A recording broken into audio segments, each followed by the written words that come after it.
नमस्कार दोस्तों, स्वागत है आपका BMJ एकेडमी में। दोस्तों, एंशिएंट हिस्ट्री के पिछले वीडियो से हम गुप्तोत्तर काल या फिर पूर्व मध्यकाल भी कह सकते हैं, उसके प्रमुख राजवंशों के बारे में पढ़ना शुरू किए, जिसमें सबसे पहले हमने पुष्यभूति वंश, जिसे कि बाद में वर्धन वंश कहा गया, उसके परिचय और शासकों के बारे में पढ़ा। पिछले वीडियो में हमने देखा प्रभाकर वर्धन के पुत्र राज्यवर्धन की मृत्यु के बाद 606 ईस्वी में मात्र 16 वर्ष की अवस्था में हर्षवर्धन थानेश्वर की गद्दी पर बैठा और फिर उसने बंगाल के गौड़ वंश के शासक शशांक को पराजित किया और कन्नौज को अपने अधिकार क्षेत्र में शामिल किया तथा अपनी बहन राजश्री को भी सुरक्षित ले आया। आज के इस वीडियो में हम हर्षवर्धन का राज्य विस्तार तथा इसके शासनकाल से संबंधित प्रमुख बिंदुओं को देखेंगे। कन्नौज को अपने साम्राज्य क्षेत्र में शामिल कर लेने के बाद हर्षवर्धन ने अपनी राजधानी कन्नौज में स्थापित की। हर्षवर्धन को शिलादित्य नाम भी दिया गया है और यह नाम दिया था हेनसांग ने। हेनसांग हर्षवर्धन के काल में भारत आया था। यह 629 ईस्वी में भारत आया तथा 645 ईस्वी में चीन लौट गया। हेनसांग ने अपनी यात्राओं का विवरण CU की पुस्तक में किया है। हेनसांग को यात्रियों का राजकुमार भी कहा गया है। यह प्रश्न कई बार पूछा गया है कि हेनसांग किसके दरबार में भारत आया था, तो इसका उत्तर है हर्षवर्धन। इस तरह से आप याद रखिए, दोनों का पहला अक्षर ह है, हर्षवर्धन, हेनसांग। हर्षवर्धन को यात्रियों का राजकुमार भी कहा गया है और इसे वर्तमान शाक्य मुनि भी कहा गया है। शाक्य मुनि भगवान बुद्ध को कहते हैं, हेनसांग को वर्तमान शाक्य मुनि कहा गया है। हेनसांग ने अपनी पुस्तक CU की में यह वर्णन किया है कि हर्षवर्धन के काल में भारतीय समाज 4 वर्णों में विभक्त था।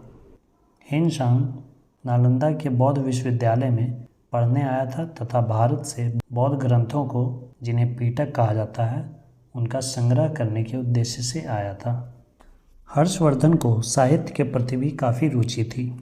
हर्षवर्धन ने स्वयं 3 नाटकों की रचना भी की है, जो कि हैं प्रियदर्शिका, नागानंद तथा रत्नावली।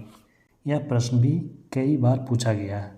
हर्षवर्धन को भारत का अंतिम हिंदू शासक भी कहा गया है और ऐसा इसलिए कहा गया क्योंकि गुप्त वंश के बाद हर्षवर्धन ने ही एक विशाल साम्राज्य की स्थापना की थी। हर्षवर्धन ने शशांक को पराजित कर कन्नौज पर अधिकार कर लिया था और साथ ही उत्तर भारत के अन्य राजाओं को भी अपने अधीन कर लिया था। हेनसांग के पुस्तक CU की के अनुसार हर्षवर्धन ने उत्तर भारत के 5 राज्यों को अपने अधीन किया था, जिनमें से पंजाब, कन्नौज, बंगाल, मिथिला और उड़ीसा था। इसके साथ ही हर्षवर्धन ने वल्लभी यानी वर्तमान गुजरात का क्षेत्र के शासक ध्रुवसेन द्वितीय से अपनी पुत्री का विवाह कर शत्रुता समाप्त की और मैत्री संबंध स्थापित किया था। तो इस तरह पूरे उत्तर भारत में हर्षवर्धन का साम्राज्य क्षेत्र स्थापित हो गया था। उत्तर भारत में अपना साम्राज्य क्षेत्र हासिल करने के बाद हर्षवर्धन दक्षिण भारत की ओर बढ़ा, लेकिन नर्मदा नदी के तट पर चालुक्य वंश के शासक पुलकेशिन द्वितीय से उसका सामना हुआ, जिसमें पुलकेशिन द्वितीय ने हर्षवर्धन को पराजित किया और इसकी जानकारी मिलती है पुलकेशिन द्वितीय के ऐहोल अभिलेख से। इस तरह हर्षवर्धन का साम्राज्य क्षेत्र उत्तर में हिमालय से लेकर दक्षिण में नर्मदा नदी तक तथा पूर्व में बंगाल से लेकर पश्चिम में गुजरात, सौराष्ट्र तक विस्तृत था। अब आइए हर्षवर्धन से जुड़े कुछ अन्य तथ्यों को देखते हैं।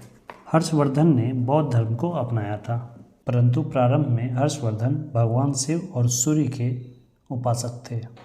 चीनी यात्री हेनसांग से मिलने के बाद हर्षवर्धन ने बौद्ध धर्म की महायान शाखा को अपनाया। हर्षवर्धन के ही शासनकाल में नालंदा महाविहार महायान बौद्ध धर्म की शिक्षा का प्रमुख केंद्र था। इसके साथ ही हर्षवर्धन ने कन्नौज तथा प्रयाग में विभिन्न धर्मों के लिए विशाल सभा का आयोजन किया। इसलिए यह कहा जा सकता है कि हर्षवर्धन एक सहिष्णु शासक था। हर्षवर्धन के काल में धार्मिक उन्माद की स्थिति नहीं थी।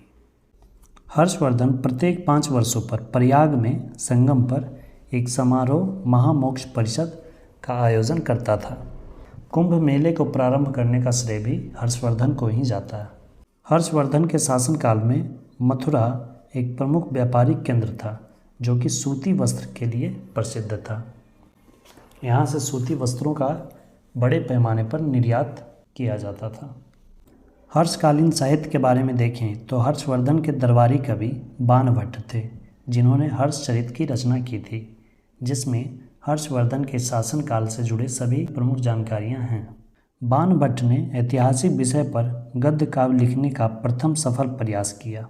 हर्षचरित पुस्तक में 8 भाग हैं, जिनमें से 3 भाग में आत्मकथा, जो कि हर्षवर्धन की आत्मकथा है, तथा 5 भाग में हर्षवर्धन का जीवन चरित्र तथा उसके प्रशासन के बारे में वर्णन किया गया है।